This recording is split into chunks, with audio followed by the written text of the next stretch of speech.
po jako akawuwo. Tetusobola kuzza Buganda ku ntikko ne Ssaabasajja akyogera buli lunaku okuggyako nga tuli balamu. Obwakabaka bwa Buganda bussa omukago n'ekibiina ekigatta abasawo mu ggwanga ekya Uganda Medical Association olunaku olwaleero n'ekigendererwa ekyokuteekawo enkolagana ey'okutumbula ebyobulamu mu Uganda. Ekitiibwa kya Buganda kyava danafe. Abasawo bakulembeddwa mu pulezidenti w'ekibiina kyabwe Dr. Richard Idro ng'ono asiimye Obwakabaka olw'okusesira ku byobulamu naddala okulwanyisa obulwadde bwa Mukenenya okutonnya mu bakyala Nalubiri wamu n'endwadde endala.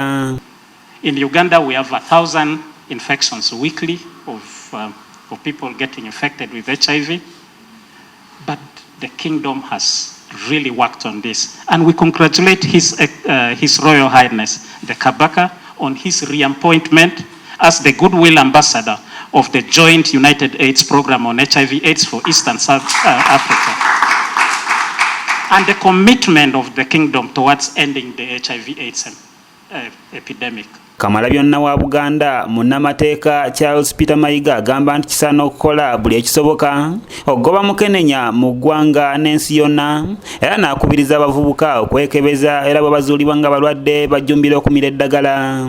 Olwali olunaku lwa kwefumiitiriza ku Mukenenya, era kirungi nnyo nti abakugu abasawo batukyalidde. Tulina okukola kyonna ekisoboka okulwanyisa Mukenenya tumugobere ddala mu Uganda.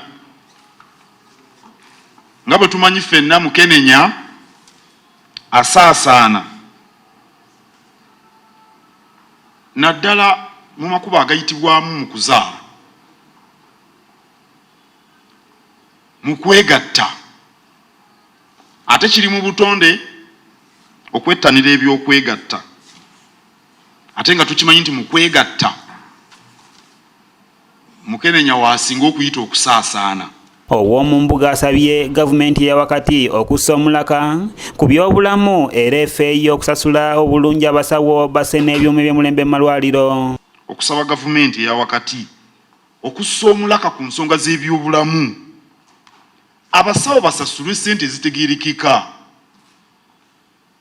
Omusawo ojjula omuyita Katonda w'oku nsi, gwe obeera otyawo ng'olina ekikuluma, naawe alwadde nga tokimanyi, naye ate omuntu omulala n'akimanya, n'akuwa n'eddagala n'owona. Bwe ngamba nti kumpi bakatonda ba ku nsi sibeera mukyamu. Basasulwe, ebyuma ebijjanjaba biteekebwe mu malwaliro. Endwadde eziruma bannayuganda si nzibu nnyo, misujja, kuddukana, biki, kukolola, si bizibu. Ate tebyetaaga bintu bya kitalo nnyo oba bya bbeeyi nnyo okubigula. Mukuumaddamula agamba nti abantu basaana okukomya okweraguza nga bafunye obulwadde era n'asanyukira nnyo omukago guno. Okunaaba obunaabi mu ngalo kikuwonya endwadde kumpi ebitundu 7 ku buli 100. Buli kaseera bw'osanze amazzi n'onaaba mu ngalo. Obwakabaka busobola okutwala obubaka obw'engeri ng'eyo okukubiriza abantu okukomya okweraguzalaguza.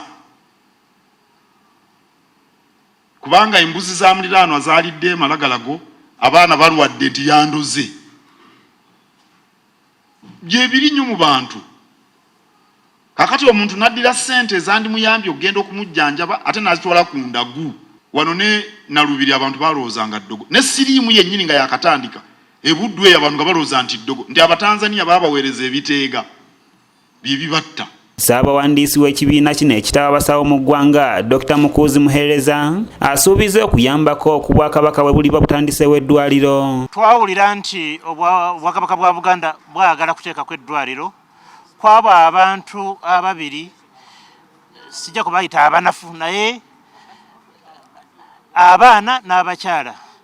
Tukoze obweyamo nti singa kibaawo eddwaliro ne libaawo tulina abasawo abamala abasobola okulikolamu sinakindi n'okulukulembera. Kanyike Kevin yakusakidde eggulire lino okulwa ABS Television. Tukikuuminga.